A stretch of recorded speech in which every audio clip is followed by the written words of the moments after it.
Presidente, aqui é seu escritório, né? Aqui é meu escritório de casa, né? Computador ali e tal. Computador, aprendi, agora eu não consigo me desvencilhar mais disso. Ainda tenho um restinho de calo que eu escrevi à mão no passado, mas agora, depois dessa maravilha, Google e computador. Fui a São Paulo conversar com o ex-presidente Fernando Henrique Cardoso. Ele costuma dar entrevistas no instituto que leva seu nome, mas gentilmente me convidou para uma conversa em sua casa. Bom, muito obrigado por ter recebido na sua casa. Fernando Henrique Cardoso governou o Brasil por 8 anos, de 95 a 1º de janeiro de 2003.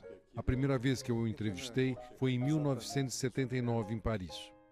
Em 1996, já presidente, ele me recebeu no Palácio da Alvorada, em Brasília, onde conversamos novamente. Por isso que é importante ter uma política independente. Assistimos também às imagens de Paris. A nossa conversa foi gravada no famoso Café de Flore, para o programa Abertura, o primeiro a discutir com liberdade na televisão brasileira temas que estavam fora do debate político há muito tempo. O jovem professor dava aulas na Escola de Altos Estudos da Sorbonne e já era uma das figuras centrais das discussões políticas que reunia centenas de exilados brasileiros que ainda viviam no exterior.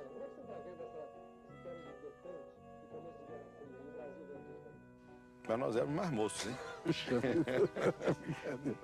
O tempo é uma tragédia, né? É um naufrágio desintegrou. Volta um pouquinho. É um naufrágio. Velhice é um naufrágio. Esse apartamento está acontecendo. Sociólogo e um dos intelectuais mais respeitados do Brasil, e às vésperas de completar 83 anos, Fernando Henrique conserva o mesmo humor ferino, sua marca registrada, mas sempre com muito amor pela vida. Já que você está aí sem paletó, se você me permitir, eu vou tirar que fica mais à vontade. Mais solto por aqui mesmo, para não atrapalhar aí. Aqui. Tá ótimo. Vamos lá, então.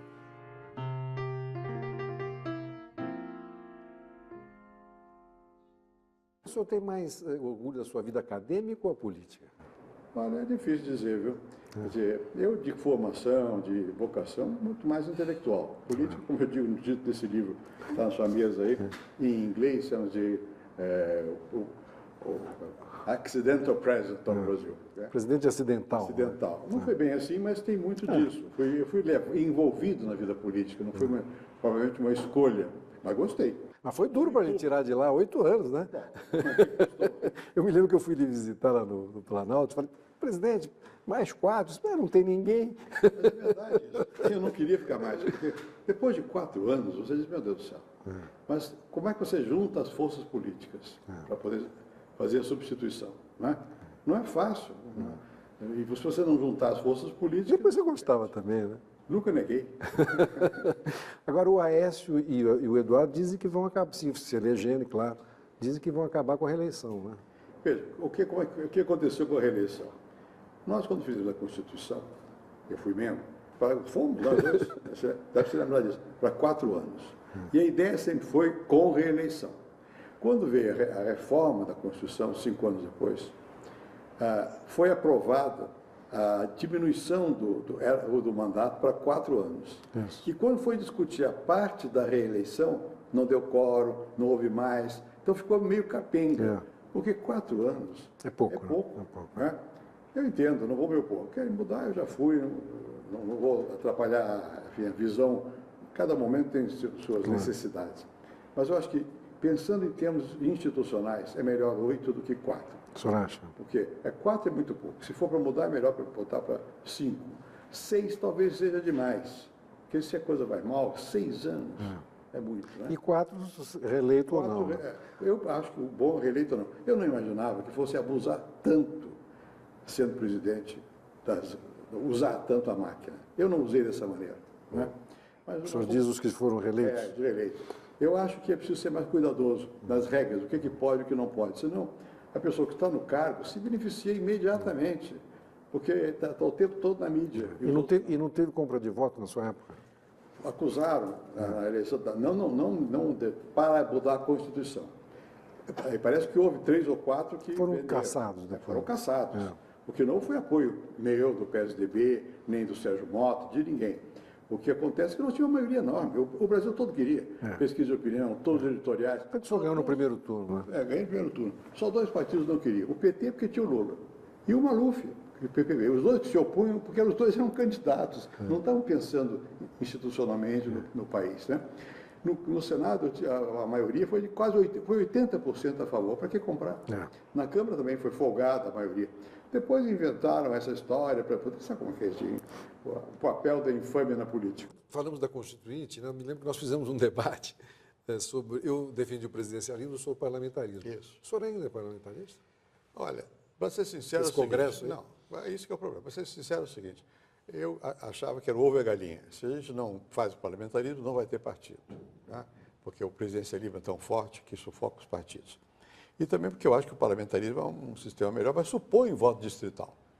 Então, na situação atual, quem é que vai aprovar parlamentarismo do jeito que as coisas estão hoje aqui? Então é difícil. Né? Agora, falando nisso, o senhor escreveu um artigo no Globo e Folha, né, esse fim de semana, em que o senhor faz um repto, uma chamada aos ex-presidentes, quase acima dos partidos, pedindo a reforma política, pedindo uma mudança. Vamos lá. Eu, de fato, essa viagem que fiz à África do Sul, no funeral do Mandela, que fomos todos os ex-presidentes, eu toquei nesse assunto. Porque está se vendo, todo o país está vendo que esse sistema não está funcionando. Um país que tem mais de 30 partidos, 20 e poucos operando no Congresso, um sistema que passou de ser presidencialismo de coalizão, que se chamava. Coalizão, partidos que se juntam que tem um propósito. Agora não é mais isso, não. Não são 2 ou 3 partidos que se juntam, é todo mundo que se organiza em partido para poder tirar um pedacinho do governo, para ter uma diretoria, uma estatal. Chamou de cooptação. Cooptação, não é? E isso é, digamos, é a mola fundamental para aumentar a corrupção. Porque você tem, nesse sistema da catoma lá, sempre tem, na vida política, você sempre tem que ver. Eu disse nesse artigo, eu não vou tirar a primeira pedra. Mas não é isso, estamos vendo que esse negócio não vai dar certo. Né? O que daria certo? Né? Bom, você falou num tema, que era o negócio do parlamentarismo.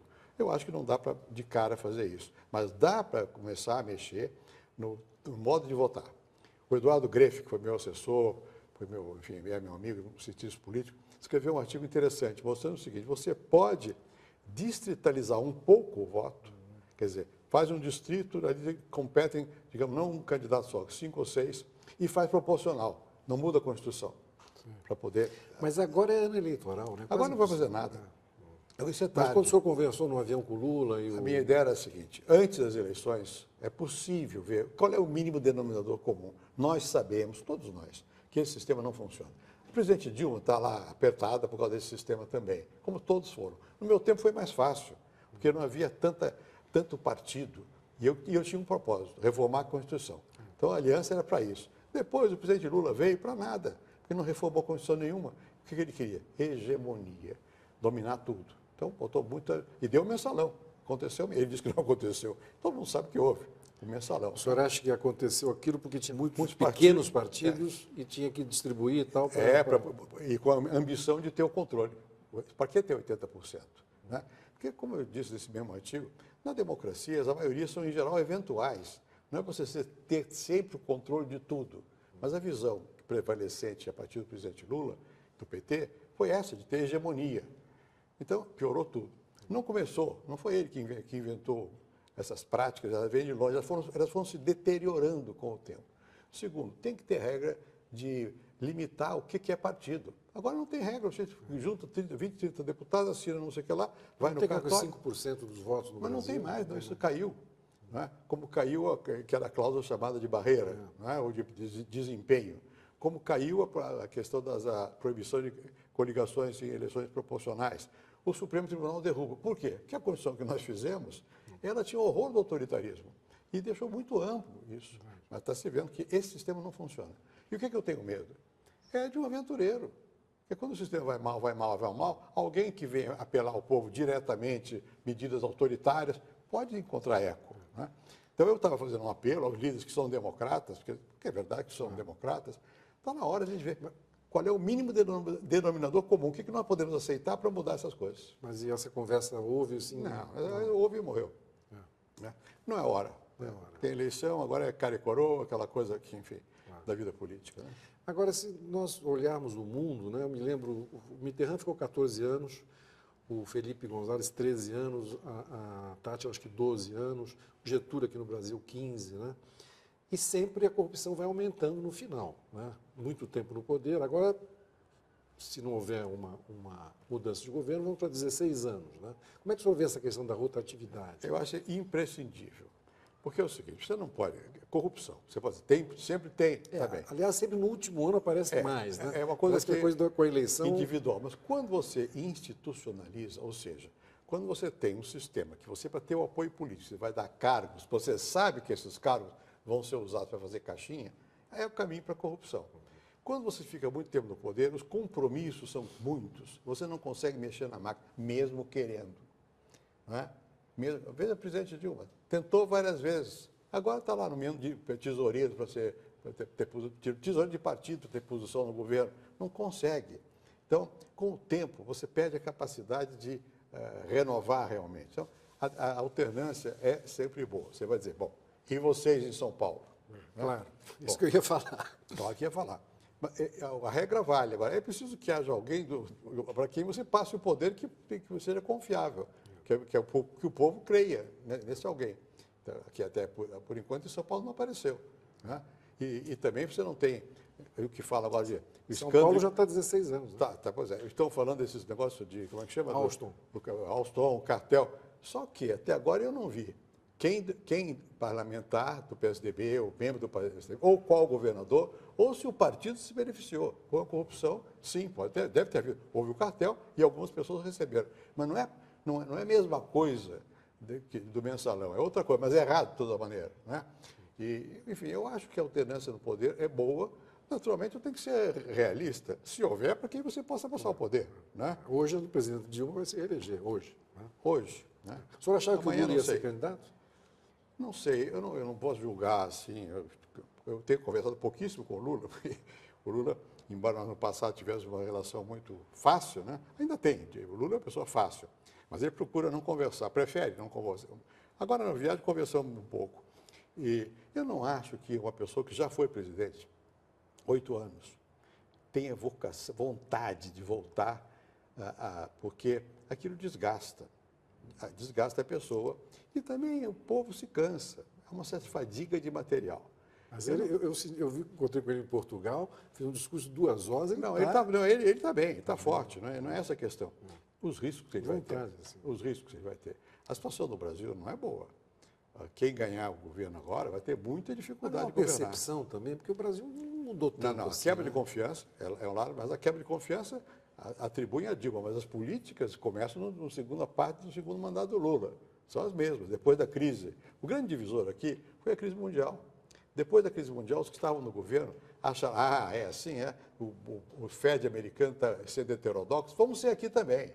Vamos aumentar o crédito, vamos aumentar o consumo. Esqueceram muito de que isso, sem investimento, cria problemas. Isso começou, não foi com a Dilma, começou ainda com o governo do Lula. Né? Bom, mas o fato, voltando ao seu tema, eu não sei se o Lula vai ser ou não vai ser candidato. É arriscado, porque também ele pode perder. Porque do jeito que as coisas estão, a percepção do povo vai mudando rapidamente. Pode ser que ganhe, como a Dilma pode ganhar. Mas há 1 ano, ou há 6 meses, todo mundo já está favas contadas. Já não são mais. Você vê que estamos falando aqui, o presidente Lula está sempre na conversa. Como é que vocês começaram, me lembro, lá em 78, né, o PT começando, o senhor apoiando, depois ele apoiou na sua campanha, depois, durante a presidência, ele foi me encontrar uma vez meio escondidinho lá no Palácio do Alvorada com o Cristóvão Buarque, tiveram uma conversa, mas depois ele nunca mais lhe convidou, o senhor ficou meio triste com isso, né? É o seguinte, quando foi a transição, quer dizer, quando o Lula ganhou a eleição, eu já tinha, independentemente de quem fosse ganhar, mandado preparar uma legislação da transição. Vimos no mundo o que se fazia, criei a possibilidade de que o presidente eleito indicasse 70 pessoas para eu nomear, para poder transmitir, e fizemos uma coisa bem feita. No caso, o Palocci foi encarregado da transição, com o grau de ministro, entrou em muito contato com o Ministério da Fazenda. O Banco Central, o Lula até parece que queria manter o Hermínio Fraga, afinal não manteve, mas botou o Meirelles, que era do PSDB. A diretoria do Banco Central permaneceu a mesma. Bem, é claro que houve uma continuidade. Cada governo acaba mudando, é natural. Mas houve um clima. Eu digo, bom, aqui tem que estar aberta uma estrada para esses 2 partidos que nasceram próximos e cujas diferenças são muito mais na briga política local do que na prática real. As bolsas. Quem inventou não foram outros, mas quem praticou fui eu. Reforma agrária. Vai ver os números. Eu fiz muito mais, 3 vezes mais que a Dilma. Né? A questão até o aumento do salário mínimo, que você vai ver por causa do real, que aumentou bastante. Bom, então não há tanta diferença assim. Há de retórica. E há também a diferença de que há uma vocação hegemônica no PT. A diferença é mais da prática política do que está fazendo com a educação, com a saúde. Agora, há a penetração de quadros políticos na máquina pública. Né? Mas havia um clima para diálogo naquela ocasião. Eu pensei que fosse haver diálogo. Vou te contar um caso. Eu estava terminou o mandato e fui para Paris. O Lula foi para Paris também, que ele ia à reunião de Davos, já presidente. Bem, deu um coquetel na embaixada, não me convidou, tudo bem. Mas me telefonou. Me telefonou e tal, perguntou sobre se iria ou não haver guerra no Iraque. Ele falou, não sei, Lula, eu tenho a impressão que sim. Porque o Schroeder me disse que não. Eu digo, bom, por que ele perguntou, Lula, por que você acha que sim? Eu digo, olha, porque está toda a tropa já preparada. Aí o Lula fez uma coisa e disse, foi como na greve de 80, que nós não conseguimos parar, porque estava tudo mobilizado. Foi uma coisa e em função disso que ele foi caçado do sindicato. Eu estava até jantando com ele, com o Fernando Moraes, no dia que ele foi caçado, lá perto do sindicato. Eu digo exatamente isso. Aí ele me disse, espera um pouquinho, eu vou te passar outra pessoa. Veio o Palocci, do telefone. Presidente, só quero dizer ao senhor, muito obrigado pelo que vocês fizeram. Então, eu digo, temos aqui um bom começo. Vamos poder manter uma relação que eu não consegui quando era presidente, que o PT jogou contra. Votava contra tudo. Plano real, fora FH, mesmo depois de reeleito, aquele inferno. Ele vamos criar um clima positivo. Mas logo em seguida, o Zé disse, eu vi uma declaração desagradável. Por que ele não vai cuidar dos netos? Né? Bom, eu estava até nos Estados Unidos fazendo uma conferência. Uma coisa insolente, né?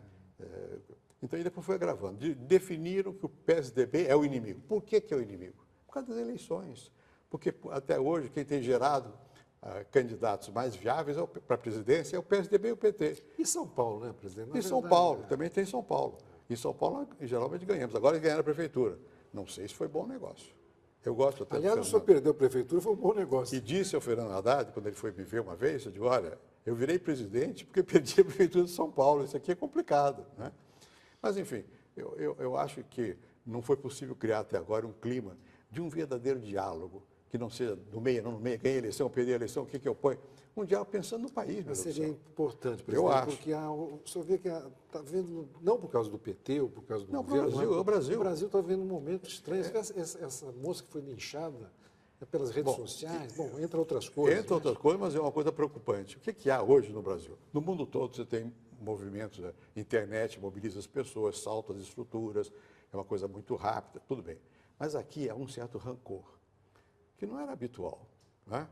O Brasil sempre foi violento. Vai lá para o Nordeste, vai para a Amazônia, matam uma coisa por causa da terra. No Rio Grande do Sul. No Rio Grande do Sul, que dizer, degolam, no Rio Grande do Sul degolavam.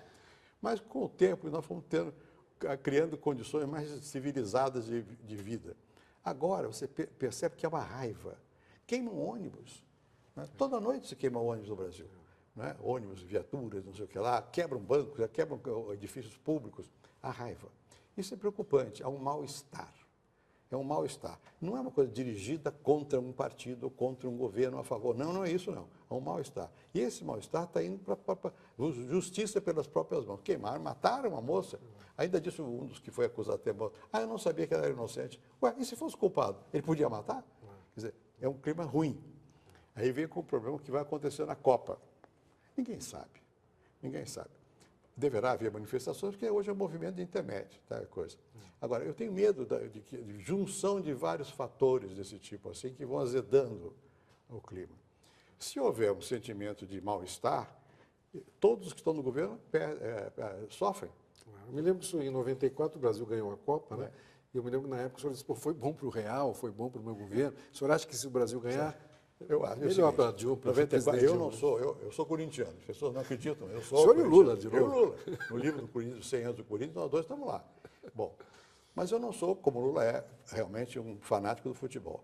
Mas na Copa, eu vou torcer. Eu era candidato, arriscado. E torci, a mídia mostrou e tal, e deu certo para a Copa. Não sei se isso foi decisivo, acho que é pouco provável. Né? O que acontece é o clima. A Copa de 98 eu era presidente, nós perdemos. Aquela famosa história lá em Paris. Né? Foi terrível. Né? Até hoje não se sabe bem o que aconteceu com o Ronaldo. O que aconteceu. Que é seu amigo, aliás, nunca lhe contou Ronaldo nada. Né? Não, ele nunca. Mas o Zagallo me telefonou naquela mesma noite para dizer que ele se sentiu mal, tinha um problema qualquer. Enfim, acidentes que ocorrem. Então ninguém sabe o que vai ocorrer numa Copa. O Brasil tem um bom time. O técnico, o Filipão, é competente, a meu ver. Eu não entendo muito, mas eu acho competente, ele tem autoridade. Tem que fazer com que bons jogadores virem um time. E depois é a sorte, que vão enfrentar times muito poderosos. Agora, obviamente, se você... Acho que o Brasil vai chegar bem adiantado. Se você ganhar, se perdoa o custo das arenas, como chamam agora. Quem pagou tudo isso? Porque o empréstimo vem sempre do BNDES, né? E por que não deu para a educação? Por que não deu para a saúde? Isso tudo vai voltar. Dinheiros diferentes. Na verdade, acho que uma Copa do Mundo para um país é muito importante. Eu tentei fazer. O que a Copa... Fui com Pelé até lá a Suíça e tal. Né? Portanto, eu não posso ser crítico. E a Copa tem a vantagem de focar, né? o Brasil. O Brasil passa... O momento é que é mau. O mundo está com um mau humor maior do que o Brasil é. Exatamente. Né? Esse mau humor é mundial. É mundial. Assim como também exageraram que o Brasil tinha levantado o voo. Nem tanto ao mar, nem tanto à terra. Mas é um mau momento. Se a Copa não for bem, nesse mau momento, haverá muita onda contra. Isso é negativo para quem está no governo, obviamente. Mudando um pouco de assunto, presidente, estamos comemorando os 20 anos do real, né? Que foi importantíssimo. Quer dizer, o povo brasileiro, a população, nunca perdeu tanto quanto com a inflação. Né? Era um horror. O senhor tem esse mérito de ter... Aliás, o presidente Itamar tem esse mérito, né? Que o senhor era o ministro da Fazenda. Né? Como é que foi aquele momento? Aquele momento era o seguinte, já tinha uma inflação em média de 20% ao mês. Os jovens nem sabem, né? Não tem ideia. Agora, nós aprendemos com os planos anteriores, inclusive o plano cruzado, que ensinou, eu consegui juntar as pessoas. O governo, os amigos do presidente Itamar, desconfiavam muito, ele próprio. O que é isso? Não entendiam. A economia é complicada. Geralmente você tem que fazer o contado que parece óbvio. O senhor confiou no pessoal, porque o senhor também não eu não sou economista, mas eu sei. Eu fui da CEPAL, eu conheço razoavelmente para acompanhar. Juntei. É muito difícil juntar gente com muito talento, né? Bem, a visão prevalecente era a seguinte, isso é fruto da especulação. E quantos do pessoal do governo me diziam, olha aqui, prende o Abílio era o Abílio Diniz, que era o dono do Pão de Açúcar, prende o Abílio, porque é especulador, e controla o preço, segura os preços. Era essa a visão comum. Nós tivemos que mostrar o contrário. Explicar ao presidente Itamar, o Baixa foi muito importante na explicação ao presidente Itamar, que não entendia muito dessa dinâmica e tal. Itamar sempre me deu força. Naquela época ele sempre me deu. Depois ele ficou casos maiores, quando ele foi eleito governador, ele esqueceu o que era o real, como é que tinha sido. Ele achou que podia fazer uma moratória de Minas, não podia. Mas enfim, o senhor deve a 2 ministérios importantes. Nós demos 2 ministérios e o apoio durante aquele período. Né? Então fizemos o Plano Real. O Plano Real, de imediato, ele beneficiou o salário. Porque quando você tem uma inflação de 20%, ou de 30 no mês, você na média perdeu 15, que vai perdendo dia a dia. E os ricos se defendiam, né? O risco tinha uma conta no banco e o banco corrigiu automaticamente, correção monetária. Estou me lembrando daquele caso daquela moça que, desculpe aqui, mas foi sem calcinha lá no carnaval com o presidente Itamar. O senhor acha que aquilo foi montado para atrapalhar o plano? Não, eu não sei se foi para atrapalhar o plano, mas foi montado. Desmoralizar? Foi montado. Acusam um que está na cadeia hoje, que era deputado, de ter levado essa moça lá. O Itamar era uma pessoa de boa fé. De boa fé, correto, de boa fé. Ele era viúvo, divorciado, se entusiasmou e foi aquele negócio. Né? Não sabia, evidentemente. Não sabia dos acontecimentos ainda que circulou no mundo. Né? E aquilo, eu me lembro que os militares lhe procuraram até... Houve isso. Porque quando o Itamar saiu do Rio, foi para Juiz de Fora, depois ele foi para a Festa da Uva. Na Festa da Uva foi um sucesso, foi ovacionado, até por causa da Miriam Ramos, que depois, diga-se de passagem, casou com um marquês na Itália, o Itamar foi embaixador, morava no mesmo quarteirão lá, mas não tinha mais nada a ver. Mas quando o Itamar voltou do Sul, eu fui esperá-lo no aeroporto e pedi, Itamar, preciso falar já com você. Você deve ter informações melhores que as minhas. A situação está difícil. Os militares, a igreja, todo mundo está de barbas de molho, né? Eu não disse a ele concretamente nada, que eu não ia fazer fofoca sobre militares e ministros dele, né? Mas havia uma preocupação. O Itamar, daquele jeito dele, eu disse, eu acho que você tem que demitir alguns. Se tem alguém, vai ter que ser penalizado. Então, o Itamar não demitiu ninguém e foi bem. Ele atravessou, saiu bem do governo graças ao Plano Real. Então, de qualquer maneira, aquilo foi um momento bom politicamente e bom economicamente, porque melhorou o salário. A melhoria de vida foi imediata. A taxa de pobreza era de 40%.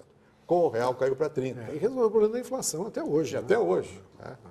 Aí, além da URV e daqueles truques todos, é segurar os gastos públicos, é ter a lei de responsabilidade fiscal, é aprender a lidar com a inflação, é aprender que a taxa de câmbio tem que flutuar. Isso custou muito trabalho, muito sacrifício, muita popularidade minha, porque eu tinha que tomar medidas duras.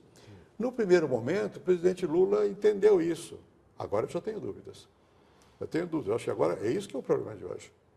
Ninguém acredita muito que as contas estejam sob controle. Né? Há esse mecanismo de recriar o que se chamava no passado conta de capital, que o Banco Central mandava dinheiro para o Banco do Brasil fora do orçamento. Agora faz a mesma coisa com o BNDES. O governo pede dinheiro emprestado no mercado, a Selic de 11%, passa para o BNDES e redistribui aos empresários com juros mais baratos. Nós estamos transferindo renda ao contrário. Agora, todo mundo, os grandes historiadores, olham a história e acham que o seu período do Lula vão ficar na história como um período de, mais ou menos, de continuidade, né? Porque foram os momentos que você teve estabilização e políticas sociais, que começaram, sempre houve, mesmo no passado. Ele distribuiu mais a riqueza, né, porque tinha mais condições, porque a economia estava mais... Eu peguei aqui 5 crises, mas as bolsas foram criadas por mim todas. Né? A reforma agrária, eu fiz mais do que, nem 2, 3 vezes mais que o governo atual de reforma da terra. Educação, o acesso à escola primária foi no meu tempo. E o SUS praticamente foi montado no meu governo. Então, o Globo fez uma síntese de tudo isso, muito interessante, publicado há algum tempo atrás, você comparando os governos, Itamar, FH, e Lula, Dilma, olha, é ali, indiscutivelmente, houve uma melhoria maior da situação, porque o mundo também favoreceu. Então é só isso. Porque o Lula tinha um compromisso forte com isso também. Eu nunca faço injustiças como ele faz comigo. Não, foi bom. Mas no conjunto nós aprendemos a manejar as políticas para o mundo atual, que é de globalização, onde os nossos interesses nacionais têm que ser defendidos num plano global. Presidente, alguma historinha aí para o senhor me contar que não saiu ainda? Eu sei que o senhor gravava toda noite ali, depois de... Né? Eu gravava toda noite, eu não vou publicar enquanto eu estiver vivo. Porque o que eu gravo é o dia a dia. E o dia a dia são meus amigos. Eu estou criticando mais os amigos que os adversários. E a pequena história. Mas vou dar uma, por exemplo. Houve uma grande confusão, o negócio dos bancos. Houve crise bancária, e havia bancos brasileiros estavam muito mal. Quando você estabiliza a economia, isso cria uma dificuldade para o Tesouro e cria dificuldade para os bancos. Porque os bancos vivem muito do floating, que se chama assim, da inflação, do dinheiro inflacionário. E tal, pessoas que perdem dinheiro. Você acha que os bancos ficaram meio contra o real no começo ali? Também? Ficaram, eles não sabiam como resolver. Então, 4 ou 5 bancos importantes tiveram problemas. Entre os quais o Banco Econômico lá da Bahia. E o Banco da Bahia era um banco simbólico, todos eram simbólicos. Então, o Antônio Carlos, que era o grande chefe da Bahia, porque queria e tal. E o Antônio Carlos tinha feito com o Itamar uma denúncia. Foi lá, o Itamar recebeu com a imprensa. O Itamar armou uma cilada para ele. Recebeu com a imprensa e quando ele fez a denúncia, os jornalistas foram em cima e ele esvaziou. Não tinha nada. Quando veio o Antônio Carlos com a marcha, vindo com os deputados para o Banco Econômico, eu falei com a Ana Tavares, que era minha... Ana, vamos montar o jornalista. Não pode fazer isso, vai repetir. Não se deve. Tá bem, então tá bem, vai ser sem jornalista. Mas eles esqueceram de desligar o microfone que gravava no gabinete dela a conversa. E houve uma conversa. Sua e ele? Não, havia um grupo de deputados baianos, eu, ele, senadores, sei lá, onde eu não disse que ia resolver do modo que eles queriam. Mas o Antônio Carlos saiu dizendo, está resolvido e tal. O pessoal do Banco Central queria pedir demissão por causa disso. Como é que o presidente já se entregou aos políticos e tal. Aí eu fiz o seguinte, chamei o Luiz Eduardo, que era uma pessoa que eu gostava muito, que me ajudou muito. Eu digo, Luiz Eduardo, toma aqui, leva o teu pai. Eu não vou publicar isso, mas leva o teu pai a gravação, para ele baixar um pouco a bola, né? Baixou. Havia aquela ideia, o Antônio Carlos manda em tudo. No governo, não. Ele tinha muita força no Congresso. Eu tentei governar, mantendo um núcleo muito solidário e de gente que tinha uma visão do Brasil. O ministro da Fazenda, Pedro Malan, O Pedro Parente foi de planejamento, foi da Casa Civil, o Cláudio Carvalho da Casa Civil, o Serra foi da Saúde, o Paulo Renato de planejamento, o Paulo Renato foi para educação, o Paulo Paiva foi do trabalho, depois foi do planejamento. Estou citando só alguns, estou fazendo injustiça, que houve muitos outros, o Sérgio Mota. Esta gente não estava lá para fazer governo de partido, nem do PSDB. Mas o Sérgio dizia, vamos ficar 20 anos no poder. Dizia, mas não ficou. E, infelizmente, morreu. Infelizmente, né? O Sérgio é que tinha mais, mas não era. Se você for ler minhas memórias, depois você vai ver que não era assim. Quer dizer, eu tinha sempre uma visão do Brasil acima, se é possível dizer isso, dos partidos. Falando, o senhor citou agora o Cláudio Carvalho, eu me lembro que o senhor teve que demiti-lo, o seu grande amigo, por causa do Pedro Malan, que ele fez uma crítica e o senhor ficou com a Fazenda e não com a Casa Civil. Claro que a Fazenda era mais importante naquele momento, né? Agora, estou me lembrando também, o senhor preteria um grande amigo, que é o Serra, pelo Aécio. Como é que estão as suas relações com o Serra? Vamos lá. Primeiro, o Cláudio Carvalho, de fato, houve o seguinte, o Cláudio fez um discurso, tinha duas versões, escolheu a pior, que criticava o ministro da Fazenda, o Malan, no momento que o Malan era fundamental por causa do real e tal. E ele foi viajar, foi para o Amazonas. Eu recebi esses dias os generais que estavam sediados em Brasília. Meu Deus do céu, manda chamar o Clóvis. Veio o Clóvis, olha aqui. Então, o Clóvis ainda é, claro, meu amigo, um homem leal, confiável e tal. Eu tinha posto o Clóvis no desenvolvimento. Como é que vai ficar? Então, agora isso é duríssimo. Agora, o Clóvis é um chefe superior. Ele entendeu e tal. É nada mais difícil você admitir um amigo. Por isso que é perigoso botar amigos também, né, no governo. Amigo e parente, então? Parente, então, é pior. Né? Doutor Ulisses dizia, bom político, mau parente. Mau parente, não pode. Agora, no caso do Serra, o Serra é uma pessoa que eu estimo e tenho alto respeito por ele. Eu me lembro uma vez no Planalto, o senhor me disse, o político que eu mais respeito intelectualmente no Brasil é o Serra. É verdade, é verdade. Eu conheci o Serra no Chile, quando eu estava na CEPAL, no IUPES, o Serra apareceu lá como aluno, não foi diretamente, assistiu algumas aulas, ele estava na economia. Desde então, mantemos uma amizade sólida. Né? Fui visitá-lo nos Estados Unidos, quando ele teve uma bolsa, quando saiu do Chile. A vida inteira. Dona Ruth, amicíssima. Amicíssima, muito. E não só a Ruth, meus filhos também. Então, o Serra é a pessoa do meu coração, né? E de muito valor. Eu vou reiterar o que disse naquela ocasião. Não tem político melhor preparado do que o Serra para governar o Brasil. Outra coisa é o momento, né? Como o Serra foi candidato 2 vezes à presidência e uma a prefeito e não teve sucesso, e as pessoas acabam acusando, ele não é o responsável, mas acabam como se fosse. Então, criou um espírito negativo. Então, eu acho que chega um momento, tem que esperar. Ele está indo muito bem. Por quê? Porque ele deixou de ficar na briga do cotidiano, está escrevendo belos artigos, toma posição, está mais relaxado, para recuperar a possibilidade eleitoral. Estão dizendo até que ele pode ser o vice do Aécio e tal. Bom, sobre o vice eu ainda não sei nem se ele quer. O Serra, às vezes, é complicado, pode achar que isso é ofensivo para ele. vai topar também. E nem se o Aécio vai topar. O tema não chegou às minhas mãos. Agora, o Serra é uma pessoa que tem um valor enorme. E é claro que ele não gostou muito quando eu disse há muito tempo. Mas vocês continuam na amizade? Ah, sim. Não. Continua. E uma amizade desse tipo vale mais que uma jogada política. Né? E eu acho o Serra um valor, né? Que precisa ser recuperado para a vida ativa do Brasil. Presidente, uma coisa que todo mundo sabe, o senhor tem um senso de humor muito apurado e leva as coisas com bastante fidalguia até, né? Como é que é aquela história do Brizola, lembra? Me lembro. Como é que eu vou esquecer daquela história do Brizola? Eu tinha bom relacionamento com o Brizola, porque ele estava no exílio, eu também estive com ele no Uruguai, fui visitá-lo, estive com ele em Paris, né, no dia que o Darcy Ribeiro recebeu o doutoramento na Sorbonne, foi magnífico. Né? E passei pela noite. O discurso do Darcy foi fantástico, né? E andamos com o Brizola por todo lado, estive com ele nos Estados Unidos. Ele queria que o senhor fosse presidente do PTB em São Paulo. Queria que eu fosse, ele dizia, quando chegar no Brasil é só virar a chave, porque quando tem sido MDB vai ser PTB. Ilusão dele, né? Ele estava fora, tinha perdido. Aí, quando eu comecei a ser candidato a presidente da República, ele mandou você falar comigo, fazer uma proposta, se lembra? Foi muito engraçado. Que eu podia ser? Não, a história é engraçada porque é o seguinte, ele disse, vai lá, diz para o Fernando Henrique que ele é candidato a uma moeda, ele é um estelionato eleitoral, estelionato eleitoral, exatamente. Mas que se eu for presidente, ele vai ser meu ministro da Fazenda. E o que o senhor respondeu? Da Fazenda não, desculpa, do exterior. Olha, eu vou ganhar a eleição, mas se eu perder, eu aceito. A gente não pode levar essas coisas a ferro e fogo, né, no plano pessoal. Eu acho que é muito importante manter uma certa... Hoje está faltando um pouco essa. Acho que falta.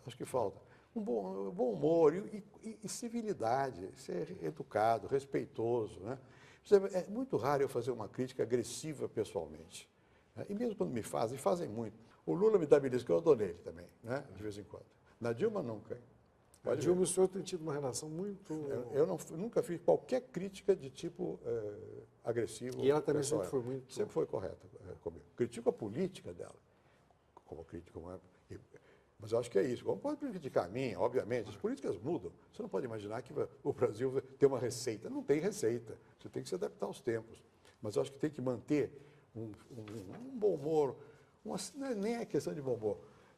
Fair play, uma relação educada com as pessoas, educando também. Porque o líder tem que entender que o que ele fala vai precisar ser ouvido e visto por muita gente. Quando você vê um líder irado, não é bom isso, né, para o país. Tem que ser mais construtivo. Essas críticas estão ridículas. Vamos privatizar a Petrobras? Nunca. Meu pai era general do petróleo, eu fui diretor do Centro de Estudos de Defesa do Petróleo. Eu queria outra coisa, quebrar o monopólio para fazer competição. Que fez, né? Que foi bom. A Petrobras deu um salto enorme. Nunca se pensou em privatizar nada, né? Agora, hoje em dia, uma empresa como a Petrobras, você vê, ela tem 300 empresas com ela, subsidiárias. Está metido com tudo que é privado. Não é como no passado, o estatal para cá, o privado está para lá. Tem que haver uma intersecção, mas tem que haver interesse público. As agências regulatórias, que não podem ser infestadas como foram por políticos, né? Então, é uma visão diferente. Mas nada de privatizar a Petrobras, nunca passou pela minha cabeça. Até mandei uma carta ao Senado explicando. Nada, isso é pura especulação. E volta e meia vem com essa história. Vai privatizar. E esse é o ano político, esse é o ano dos exageros, as acusações de corrupção. A corrupção, às vezes, é verdade. Então tem que ver mesmo. Tem que ver. E está demais, hein? Sempre no último ano as coisas aparecem. Mas está demais, tem que ir a fundo, né? Tem que examinar, não se precipitar, porque agora no Brasil, você botou o nome no jornal, está perdido, né? Não tem que se precipitar, tem que analisar a fundo, mas tem que condenar. E não tem jeito. É crime, castigo. Se não tem castigo, o crime continua. Tem corrupção, se há impunidade, e vou dizer mais, não é só no meio político, é muito mais amplo do que isso. E há uma certa aceitação na sociedade brasileira da pequena corrupção. Dê um dinheirinho para poder não ficar na multa do trânsito, né? Purou a fila, fez isso, faz aquilo. Vou te contar uma coisa de fila, que eu acho que comportamento pessoal conta muito. Quando terminei o governo, eu com a Ruth, morando aqui nesse apartamento, fomos a um cinema aqui, na Pátio Higienópolis. Bom, cheguei lá, tinha uma fila, eu entrei na fila. Aí começaram a dizer, não, eu digo, como não? Eu estou aqui. Não, é porque eu era velho. Tinha uma outra bilheteria, eu não sabia essa história. Mas a minha intenção primeiro foi ficar na fila. Velho vai lentando, né, presidente? Agora casou com uma moça jovem, bonita, Patrícia, né? Que o senhor está muito feliz, né? Olha, eu sou uma pessoa de bem com a vida. Sou de bem, de vez em quando tem alguma outra aborrecimento, mas eu sou de bem com a vida. Eu gosto da vida, eu sou do lado positivo, eu torço pela seleção brasileira, eu torço para o Brasil dar certo, eu torço para tudo. Não sou otimista ingênuo, eu sei dos problemas, mas eu acho que a gente tem que ter uma visão favorável, positiva, né? E não essa coisa ranheta, que isso não vai longe. É claro que eu vou fazer 83 anos, é uma pena, mas eu vou levando. Presidente, voltando para a questão política, né? O doutor Tancredo dizia, eu penso assim também, que a presidência é destino, né? Você pega a presidente Dilma, nunca tinha disputado a eleição, o presidente Sarney caiu ali no colo, né? O senhor mesmo por causa da moeda. Bom, eu construí um pouquinho. Não, eu sei, mas na época eu pensava em ser candidato a deputado porque era difícil. Eu achava que né? não era difícil, eu não enfim, queria ser. A sua caminhada política era difícil levar a presidência se não tivesse acontecido. É impossível. Então o senhor acredita também que a presidência tem um pouco dessa... Eu acredito, é o seguinte, eu, na verdade, quando era ministro da Fazenda, eu queria o plano real, como eu queria as reformas quando era presidente, né? E eu queria que o Brito fosse o candidato, o Itamar também queria. Antônio Brito foi candidato a governador do Rio Grande do Sul. Ele não confiou que o PMDB o escolhesse, foi sempre para o Rio Grande do Sul. Ele disse, bom, não vai, o Lula vai ganhar. E o Lula era contra tudo que nós tínhamos feito, contra o Plano Real, contra a estabilização, né? Eu digo, se o Lula vai ganhar, vai arrebentar tudo. E naquela época ele arrebentaria mesmo, porque ele mudou mudou depois. muito também. Então, o Itamar precisa acreditar em alguém.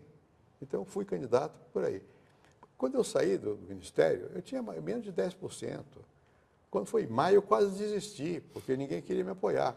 Em julho, quando a moeda foi realmente efetivada, eu comecei a subir. Quando foi em outubro, eu passei para frente do Lula em primeiro turno. Quer dizer, mas por causa da moeda. O fato de o senhor ter ganho 2 vezes dele, isso deixou ele meio... O Lula não gosta de perder, ninguém gosta. Dizem que eu que sou vaidoso, mas eu não sei, eu tenho minhas dúvidas. Se sou eu, pelo menos se sou só eu, né? E quando eu estou com o Lula, pessoalmente, o Lula é afável, é fácil de conversar com ele. Agora, ele às vezes exagera, né? Essa última declaração em Portugal, meu Deus do céu. Essa tese que o mensalão não existe. Ele disse isso a nós no avião.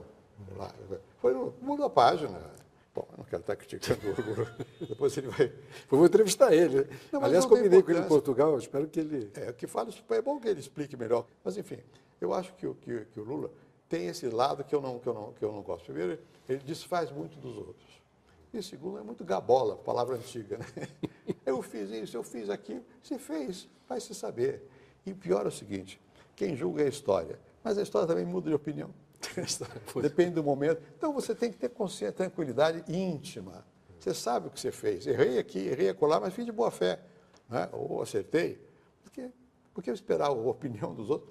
Por isso que eu sempre disse, o importante não é popularidade. Mas não é essa a questão, isso não é o que me comove. Você tem que ter respeito. Você, para governar, para ser qualquer coisa na vida, você tem que ter o respeito. Né? Não é ter medo, é respeito. Não é popularidade. Popularidade engana. E você, às vezes, começa a ser vítima da popularidade e a fazer coisas erradas por causa da popularidade. Aí você perde o respeito, se não de todos, daqueles que contam. E a história vai registrando. Presidente, estamos chegando no final. Essa aqui é a sua mesinha de pôquer? Às vezes, isso que você vira ao contrário, pode mas só para 4 pessoas. De fato, aqui tem um pequeno grupo de amigos, alguns de amigos há 50 anos, ou até mais. Tá tudo, eu sou dos mais moços. Me diga uma coisa, o senhor blefa muito no jogo? Eu digo que não, que um ex-presidente não pode blefar. Bom, de vez em quando eu blefo, mas eles acreditam. Agora não acreditam tanto mais, mas eu blefo muito pouco, muito pouco. Né? E também você disse que ser presidente é destino. O jogo é sorte também. E no nosso caso, como é sempre o mesmo... Dinheirinho? Pouquinho. Quando chega no fim do ano, ninguém ganhou, ninguém perdeu. E você, quando o grupo, mais vale a conversa que o jogo. Né? E mais vale o papo. Encontro de amigos, né? Encontro de amigos do que o jogo. E sempre um jantarzinho para poder animar. Só para terminar, presidente, como eu disse, o senhor teve uma vida feliz com a sua família, dona Ruth, os seus filhos, né? Presidente da República 2 vezes, ministro, senador, academicamente sempre um sucesso. Enfim, uma vida de êxitos, né? Agora casou com a Patrícia, uma mulher jovem, o senhor está feliz. O senhor pensa naquele vulto que vem com aquela foice em cima da gente, todos nós, né? Ontem eu estava lá no Instituto e uma vez por mês eu recebo jovens que estão no final do curso secundário. Eles chamam de Diálogo com o Presidente. A Daniela Ardayon, que é minha assessora nessa matéria, que organiza. Há muitos anos. Está tudo na internet. E eles perguntam qualquer coisa que eles queiram. Né? Então, um lá me perguntou se eu era sartriano. E, bom, eu conheci o Sartre, até coisa que me orgulhou muito na época, eu tinha menos de 30 anos, jantou lá em casa com a Simone de Beauvoir. O senhor fez a tradução dele? Isso, fiz a tradução dela, da Simone na entrevista. Mas eu não sou sartriano, porque o problema do Sartre é a existencialismo. A angústia da morte. O existencialismo é isso. Quer dizer, o que valeu ser, eu agora, eu tenho que tomar decisões o tempo todo, mas eu sei que é uma coisa inevitável, essa angústia e tal. Eu não tenho esse sentimento. É claro que eu quero viver, né? Como dizia o Vinícius, acho que foi o Vinícius, a morte é sempre desagradável. Não é? A Ruth, por exemplo, a Ruth morreu conversando com o Paulo Henrique, que é o nosso filho. Para ela, talvez fosse uma coisa boa, não sei. Para nós, tragédia. Né? Mas mesmo para a pessoa, porque deixou de viver. Né? Então, a morte, mas eu não fico pensando, ela é inevitável. Né?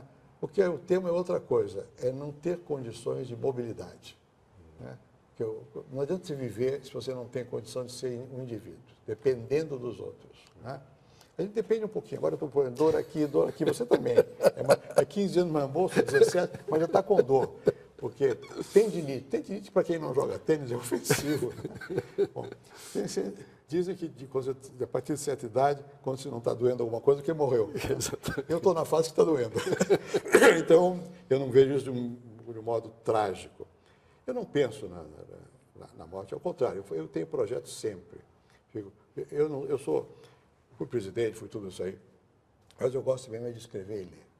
Né? Gosto dos amigos também, de conversar. Sempre gostei da vida, da minha família, das mulheres, eu sempre gostei. E gosto até hoje, da mulher. Eu acho que a gente tem que viver com plenitude, viver gostando e querendo melhorar. Eu sempre fui um pouco incontido verbalmente, mesmo quando estava na presidência. Jornalistas me perguntam, eu respondo. Isso é um problema, porque você escorrega. Eles só perguntam para você escorregar. Né? E muitas vezes você escorrega. Mas é melhor ser aberto, ser sincero. E eu acho que você tendo uma vida plena e simples, é importante também isso. Não ficar dependendo de mordomias, dependendo de não sei o quê. Vai ser você como indivíduo. Eu vivi nos Estados Unidos, eu vivi na Inglaterra, eu vivi no Chile, eu vivi na França. É diferente, a gente aprende aqui. É bom ir para a cozinha, lavar o prato. Eu sou péssimo. Tem uma fotografia minha lavando o prato, diz a Ruth que é falsa. Dizia a Ruth que era falsa. Mas, de fato, na nossa combinação, as poucas vezes que fiz foi lavar prato. Cozinhar, não. Até banheiro eu lavei. Mas cozinhar, eu sou um desastre. Eu gosto de comer. Mas, enfim. Então, eu acho isso. Eu acho que a gente deve viver a vida tal como ela se apresenta. E também, você não pode estar querendo, com o transcorrer do tempo, viver como se fosse um jovem. Não é jovem. Então, para quê? Tem que viver bem naquele seu momento. Né? Agora, dentro a gente fica jovem sempre, né? Isso é um problema. Né? Eu espero. E isso engana também. Você pensa que pode, já não pode. Quanta coisa que você não pode mais, você pensa que pode. Mas se você tiver noção, mesmo na política, você tem que saber qual é o seu momento. Eu, quando deixei a presidência, eu digo, não vou me candidatar a mais nada. Mas eu prezo o que eu fiz. Eu acho que eu tenho que... Eu já fiz o que eu pude. Não vou repetir, porque você não repete, você não tem mesmo as mesmas condições de energia, o momento é outro. Eu posso ajudar um ou outro em apoiando e tal, mas eu acho que não. A gente tem que saber qual é o seu momento na história. Hoje eu não posso mais ser professor, porque eu não tenho mais a paciência necessária para você pegar o aluno, explicar, repetir, acompanhar. Paciência só com jornalista agora. E olha, dá trabalho. Obrigado. Hein?